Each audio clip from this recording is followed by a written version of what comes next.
السلام علیکم ناظرین، میرے اس چینل پر روز صحیح بخاری کی حدیث بیان کی جاتی ہے۔ آج کا موضوع غسل کا بیان۔ غسل کے بیان کے اینڈ والے باب نمبر 7، 8، 9، 10، 11، 12، 13 اور 14۔ حدیث نمبر 194، 195، 196، 197، 198، 199، 200، 201، 202 بیان کی جائے گی، جس میں بتایا جائے گا جس شخص نے خوشبو لگائی اور پھر غسل کیا اور خوشبو کا اثر باقی رہ گیا۔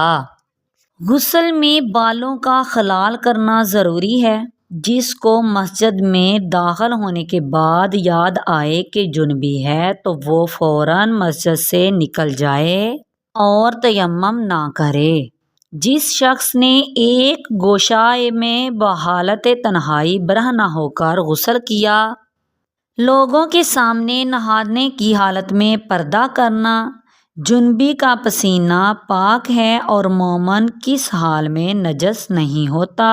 جنبی کا قبل از غسل سونا جائز ہے۔ غسل جب ہی فرض ہے کہ جب مرد و عورت دونوں کے ختنے شرمگاہیں مل جائیں۔ ان بابز کی پوری حدیثیں سننے کے لیے میرے چینل سے جڑے رہیے اور ویڈیو کو اینڈ تک لازمی دیکھیں۔ صلو علی الحبیب صلی اللہ تعالی علیہ وآلہ وسلم۔ بسم اللہ الرحمن الرحیم۔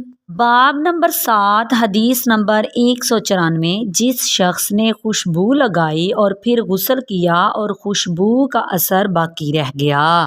ام المؤمنین عائشہ صدیقہ رضی اللہ عنہا سے روایت ہے، وہ کہتی ہیں کہ گویا میں نبی کریم صلی اللہ تعالی علیہ وآلہ وسلم کی مانگ میں خوشبو کی چمک اب تک دیکھ رہی ہوں، اس حال میں کہ آپ صلی اللہ تعالی علیہ وآلہ وسلم محرم یعنی احرام میں تھے۔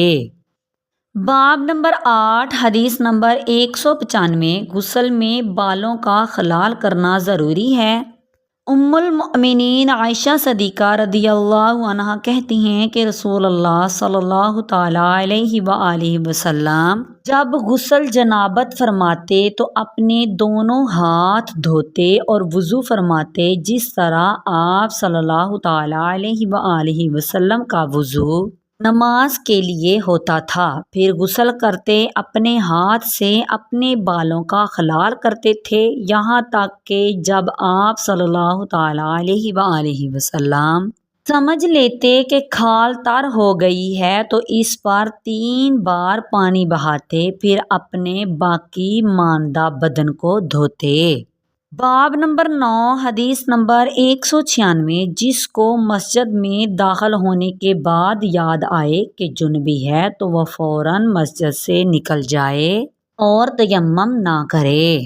سیدنا ابو ہریرہ رضی اللہ عنہ کہتے ہیں کہ ایک مرتبہ نماز کی اقامت کہی گئی اور صفیں کھڑی کر کے درست کی گئیں، پھر رسول اللہ صلی اللہ تعالی علیہ وآلہ وسلم ہماری طرف تشریف لائے تو جب آپ صلی اللہ تعالی علیہ وآلہ وسلم نماز پڑھانے کی جگہ پر کھڑے ہو گئے تو اس وقت یاد کیا کہ جنبی ہے، پھر ہم سے فرمایا کہ تم اپنی جگہ پر کھڑے رہو، اور آپ صلی اللہ تعالی علیہ وآلہ وسلم لوٹ گئے اور غسل کیا۔ اس کے بعد ہمارے پاس تشریف لائے اور آپ صلی اللہ تعالی علیہ وآلہ وسلم کے سر سے پانی ٹپک رہا تھا، پھر آپ صلی اللہ تعالی علیہ وآلہ وسلم نے تکبیر تحریمہ کہی اور ہم سب نے آپ صلی اللہ تعالی علیہ وآلہ وسلم کے ہمراہ نماز پڑھی۔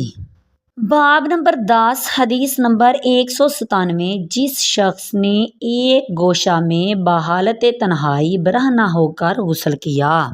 سیدنا ابو ہریرہ رضی اللہ عنہ نبی کریم صلی اللہ تعالی علیہ وآلہ وسلم سے روایت کرتے ہیں کہ آپ صلی اللہ تعالی علیہ وآلہ وسلم نے فرمایا، بنی اسرائیل برہنہ غسل کیا کرتے تھے، ایک دوسرے کی طرف دیکھا کرتے تھے، اور موسیٰ علیہ السلام تنہا غسل کیا کرتے تھے۔ بنی اسرائیل نے کہا کہ واللہ موسیٰ علیہ السلام کو ہم لوگوں کے ہمراہ غسل کرنے سے سوا اس کے کچھ مانع نہیں کہ وہ فتق ایک قسم کی مردانہ بیماری میں مبتلا ہیں۔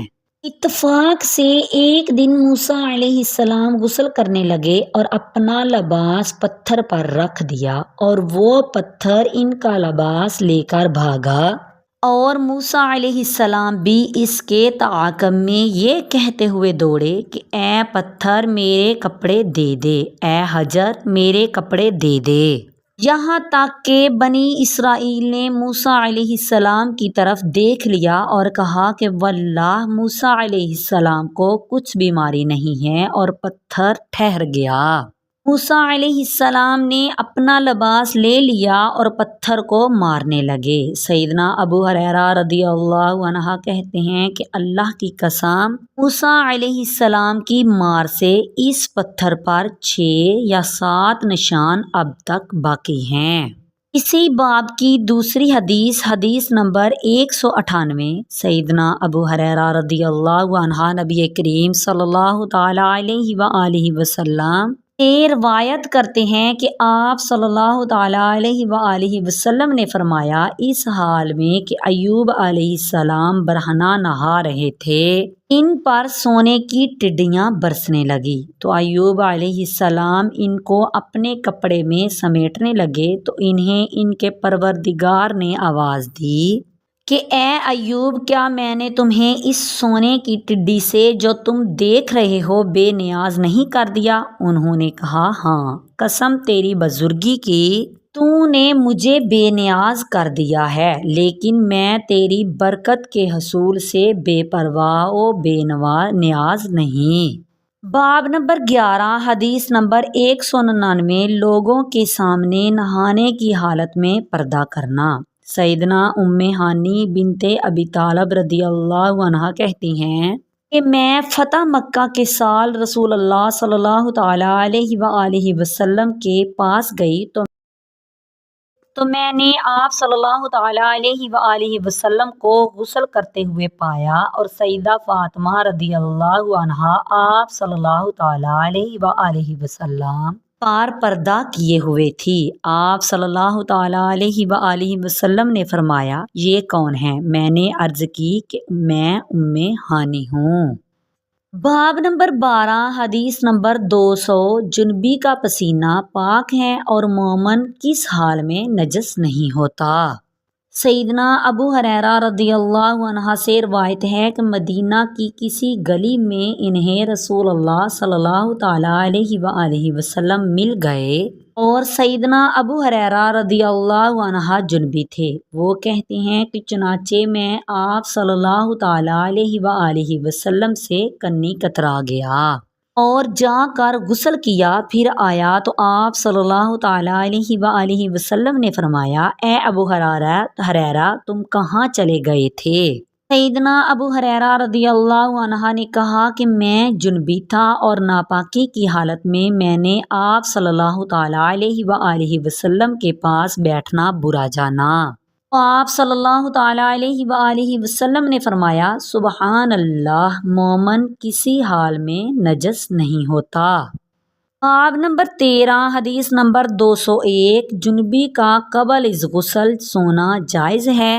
سیدنا ابن عمر رضی اللہ عنہ سے روایت ہے کہ سیدنا عمر بن خطاب رضی اللہ عنہ نے رسول اللہ صلی اللہ تعالی علیہ وآلہ وسلم سے پوچھا کہ کیا ہم میں سے کوئی بحالت جنابت سو سکتا ہے؟ تو آپ صلی اللہ تعالی علیہ وآلہ وسلم نے فرمایا، ہاں، جب تم میں سے کوئی جنبی ہو تو وہ وضو کر کے سوئے۔ باب نمبر 14، حدیث نمبر 202، غسل جب ہی فرض ہے کہ جب مرد و عورت دونوں کے ختنے شرمگاہیں مل جائیں۔ سیدنا ابو ہریرہ رضی اللہ عنہ نبی کریم صلی اللہ تعالی علیہ وآلہ وسلم سے روایت کرتے ہیں کہ آپ صلی اللہ تعالی علیہ وآلہ وسلم نے فرمایا، مرد جب اپنی عورت کے چاروں کونوں کے درمیان بیٹھ گیا پھر اس کے ساتھ جماع کی کوشش کرے تو یقیناً غسل واجب ہو گیا، اور میری آنے والی ویڈیو میں حیض کے بیان کے بارے میں بتایا جائے گا۔ حیض کے بیان کا باب نمبر 1، 2، 3، 4، 5 اور 6۔ 30 نمبر 203، 204، 205، 206، 207، 208، 209، 210 بیان کی جائے گی، جس میں بتایا جائے گا حیض کے مسائل کے متعلق جب کہ عورت حائضہ ہو۔ حائضہ عورت کا اپنے شوہر کے سر کو دھونا اور کنگھی کرنا، خامد کا اپنی بیوی کی گود میں سر رکھ کر اس حال میں کہ وہ حائضہ ہو قرآن کی تلاوت کرنا، جو کوئی حیض کو نفاس کہہ دے۔ حائضہ عورت سے اختلاط کرنا درست ہے۔ حائضہ عورت کا فرض روزے چھوڑ دینا۔ ان بابز کی پوری حدیثیں سننے کے لیے میرے چینل کو سبسکرائب کریں۔ ویڈیو اچھی لگی تو لائک کریں۔ شکریہ۔ آمین بجاہ النبی الامین صلو علی الحبیب صلی اللہ تعالی علیہ وآلہ وسلم۔